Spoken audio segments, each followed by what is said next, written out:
Good afternoon, class 12 students. In video 16, we had completed the chapter of biotechnology and its applications. And in today's video 1 of the first chapter of our book, we are doing reproduction in organisms. And we will study about living organisms, their lifespans, etc. We will study about today.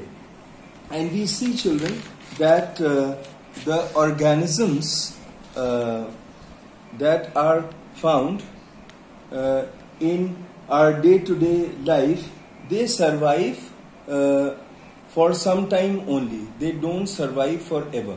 All the organisms, they can live for certain period of time only.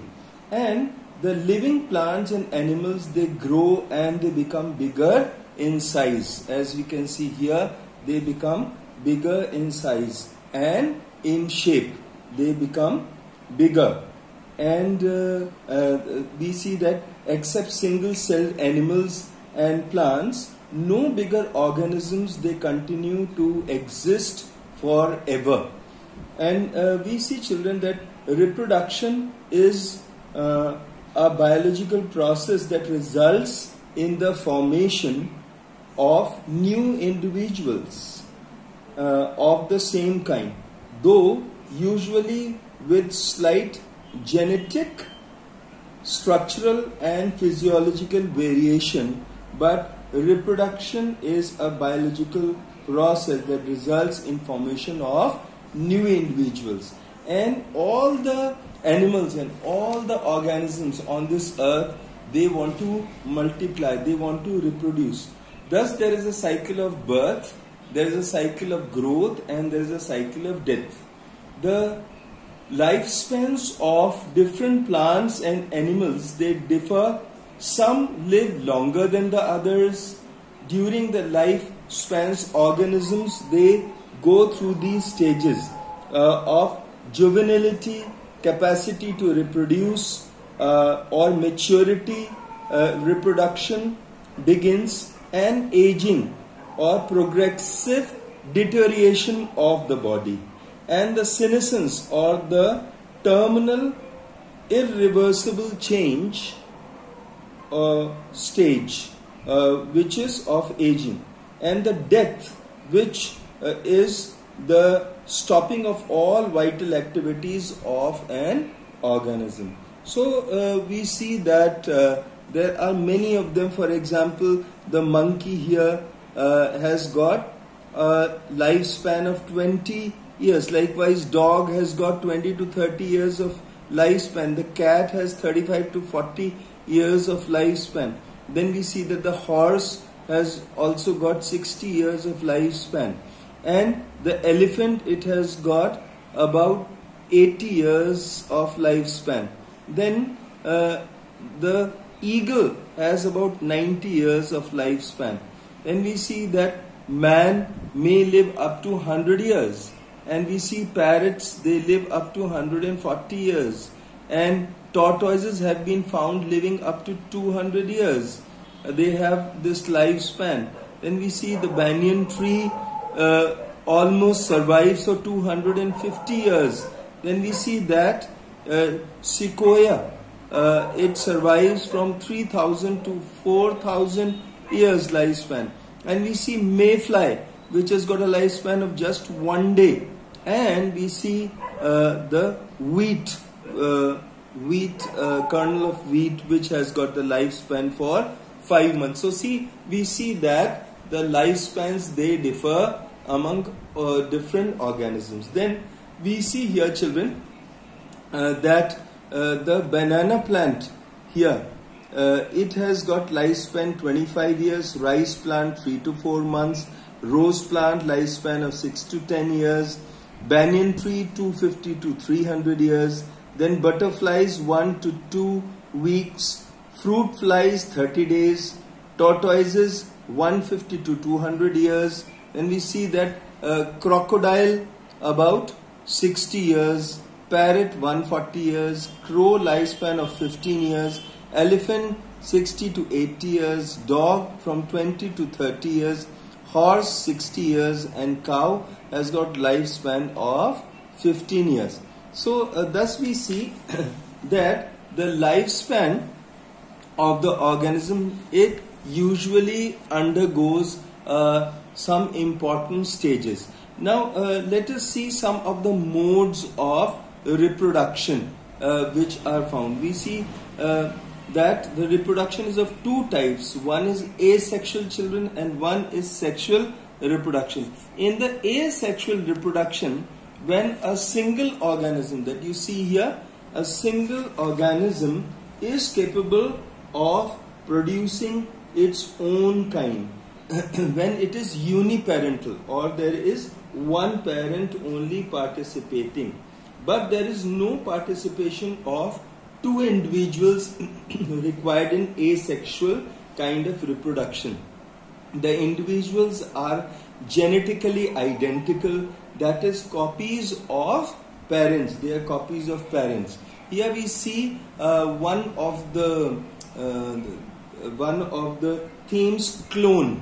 It is a term. This term clone is used to describe such morphological and genetically similar individuals. Here we see that these are exact clones of their parents, and individuals do not produce gametes by meiosis, and hence no fertilization takes place. Only mitotic cell division occurs, as we see in unicellular organisms such as monerans and protozoans. Asexual reproduction is found. It's also in lower animals like sponges, in coelentrates and certain flatworms. It's through the following methods. The first method we see here is of fission, and the body of the organism simply divides into two or more parts. As we see here, the body of individual divides simply into two or more parts, and each part has a part of the nucleus in it.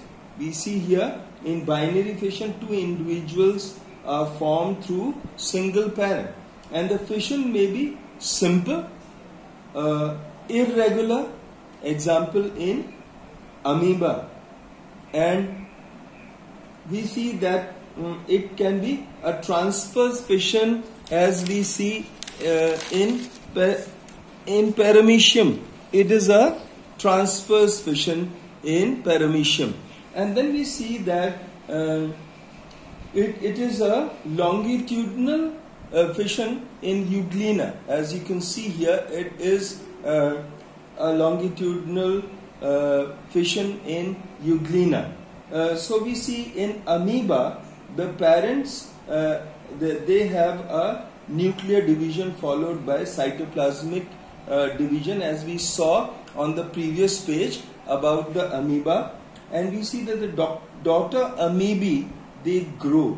They repeat the cycle of binary fission after each one grows. And each time the two daughter amoebae are formed, this fission always occurs through any plane. There is no specific plane, and that is why the size of the individuals, of the offsprings that are made, are also not same as the parents. Some may be of one size and the other may be of another size. Then we see the transverse binary fission in paramecium here. During the fission, the macronucleus, as you can see, this is the macronucleus. The macronucleus divides amitotically, and that means it just divides into two amitotically. Whereas the micronucleus, the smaller nucleus children, this divides mitotically by passing through all the stages of meiosis. The micronucleus, it divides mitotically, and the products of these divisions are two macronuclei and two micronuclei. Do we see here?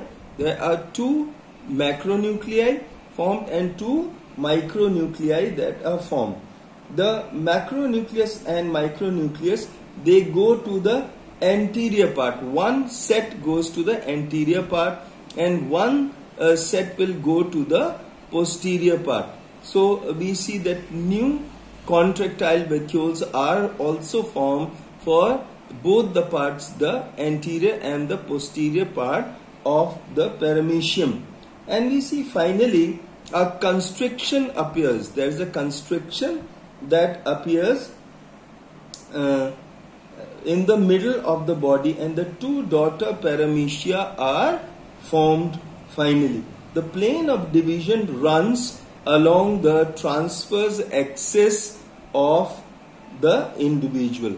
Then also in the planarial worm, children, we see, do you see this? These are the planarial worms. In the planarial worm also we see the transverse binary fission, and during the fission a constriction appears. Do you see this constriction? This transverse constriction appears a little behind the pharynx, and each of the two parts thus formed, they regenerate. These parts that are thus formed, they regenerate the missing parts while growing. So this is also an example of binary fission, which is a transverse binary fission. Then we see longitudinal binary fission, which happens in Euglena, which is also a unicellular organism. And we see that during fission the locomotory activities are suspended, and sometimes the flagellum also is withdrawn by the animalcule. And first the blepharoplast. Do you see these blepharoplasts? These blepharoplasts, first of all, they divide, and this is followed by the enucleotic division of the nucleus. This is followed by the enucleotic, or the division of the nucleus. It takes place after the division of the blepharoplasts. And we see that the cleavage furrow starts from the reservoir. The cleavage furrow starts from the reservoir, and from the reservoir, and then it proceeds longitudinally to divide the animal into two parts. So finally the animals are divided into two parts, but the furrow, it comes on longitudinally. The regeneration of the lost parts in the two daughter eugleni occurs immediately after the division. The plane of division passes along longitudinally. The plane of division passes along longitudinally to divide the animal into two parts. Then we come across other kinds of fissions like multiple fission. Like here we see multiple fission. In multiple fission, the parent, it divides into many daughter organisms, as in amoeba we see that, or in Plasmodium vivax we see in malarial parasite also multiple fission taking place. During unfavorable conditions, environmental conditions, the amoeba, it reproduces by multiple fission, and it undergoes encystment, a process which is known as encystment. Now in this process, what happens, children, is during unfavorable environmental conditions, the amoeba, it withdraws its pseudopodia, as we can see in this figure B of this figure, that all the pseudopodia are withdrawn, and it secretes a three-layered protective chitinous cyst around it, and it becomes the amoeba becomes totally inactive. Now this stage is known as the encystment stage, or the inactive stage of amoeba. The nucleus divides repeatedly. Here we see the nucleus has divided repeatedly to form several daughter nuclei, which arrange themselves near the periphery. Now these begin to arrange themselves near the periphery or near the sides. Each daughter nuclei is enveloped by a small amount of cytoplasm, thus forming amoebulae or the pseudopodiospores. They are not only known as amoebulae, they are also known as pseudopodiospores. And on return of favorable conditions, the cyst break. The cyst wall, it breaks off from one side, liberating the young amoebulae, which grow into new amoeba. Then we also see in Plasmodium, we see also this in Plasmodium here, and we are looking at the 11th class book here for this particular division. In Plasmodium also, children, is multiple fission occurs in schizont. As we can see, these are schizont, and here also multiple fission takes place in the schizont stage, and the rounded unicellular structures present in the liver cell.